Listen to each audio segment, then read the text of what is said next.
సరే అయితే ఇంద్ర థియేటర్స్ ఎంత సెన్సేషన్ క్రియేట్ చేసిందో ఆ తర్వాత ఇంద్ర ఈవెంట్ కూడా ఇప్పటి వరకు అంత పెద్ద మెగా ఈవెంట్ ఎక్కడ జరగలేదు నాకు తెలిసినంత వరకు.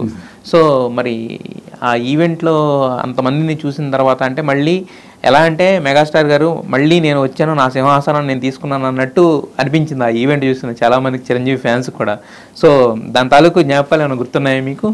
14 లక్షల మంది సభలో విజయవాడలో జరిగింది ఫంక్షన్. తొక్కిసలాట జరిగింది, కొంతమంది మరణించారు. అది ఇప్పుడు బాధేసింది. కానీ ఆ యొక్క సభ చంద్రబాబు నాయుడు గారు ముఖ్యమంత్రిగా, గౌరవ ముఖ్యమంత్రి గారు, తర్వాత వెంకయ్యనాయుడు గారు, చిరంజీవి గారు మధ్యలో సభలో మేము అంత పెద్ద సభలో చిరంజీవి గారి స్పీచ్ ఒకటి ఉంది. నా గురించి అందరి గురించి మాట్లాడుతున్నారు. గోపాల్ గారి గురించి, పరచూరి గోపాలకృష్ణ గారి గురించి, మణిశర్మ గారి గురించి, ఆర్ట్ డైరెక్టర్ గురించి, అందరి గురించి మాట్లాడుతున్నారు. నా గురించి మాట్లాడలేదు. మాట్లాడిపోతే అట్లా కూర్చొని ఉన్నాను అనమాట.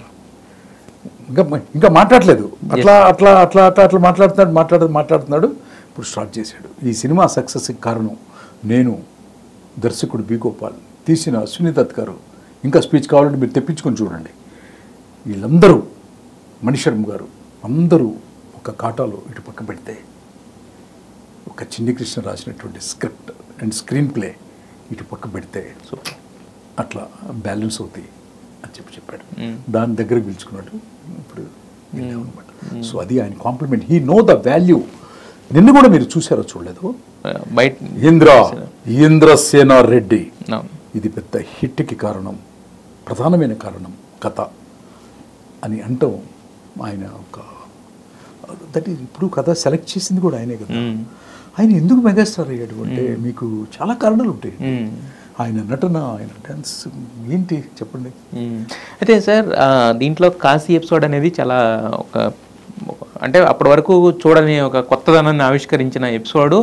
దట్టు ఏంటంటే మీరు కాశీలో కథలు రాసుకోవడం, కాశీకి వెళ్ళి కూర్చోవడం అనేది అంటారు. యాక్చువల్గా మీరేమో ఒక కమర్షియల్ డైరెక్టర్, కాశీలో కూర్చుని కథలు రాయడం అంటేనే కొద్దిగా వినడానికి కొత్తగా ఉంటుంది.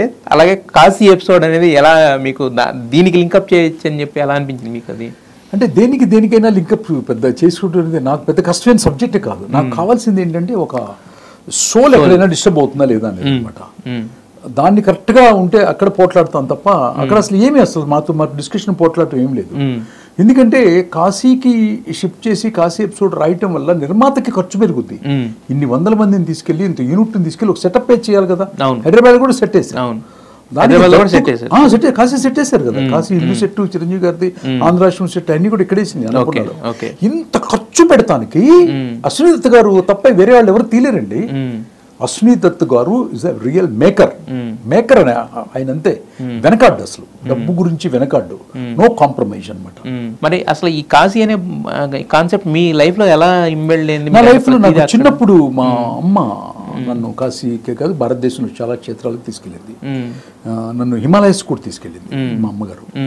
సో ఇవన్నీ చూసినప్పుడు ఏంటంటే చిన్నప్పుడు మా అమ్మ చేయబట్టుకొని ఆశ్చర్యం అయ్యేది అనమాట. నాకు దేవాలయం లోపలికి వెళ్తే గర్భగుడి మూర్తిలో నాకు పెద్ద అటెన్షన్ విత్డ్రా అయ్యేది కాదు చిన్న వయసులో. ఇప్పుడు అవుతుంది. అందులో ఉన్న ఎనర్జీ ఏంటో తెలుసు, ఎవరు దాన్ని ప్రతిష్ఠించారో తెలుసు, ప్రతిష్ఠించినప్పుడు దానికి ఏం ఎనర్జీస్ ఇన్పుట్ అవుతాయి, నేచర్ నుంచి ఏమేమి తీసుకుంటుందని తెలుసు. అప్పుడు తెలియదు కదా. అప్పుడు ఏంటంటే దృశ్యం, ఆహా ఓహో అనేది అనమాట. ఈ ఆహా ఓహో అందరికీ చూపించాలన్నది నాకు దృక్పథం. అది అట్లా ఒక్కో సినిమాకి ఒకటి.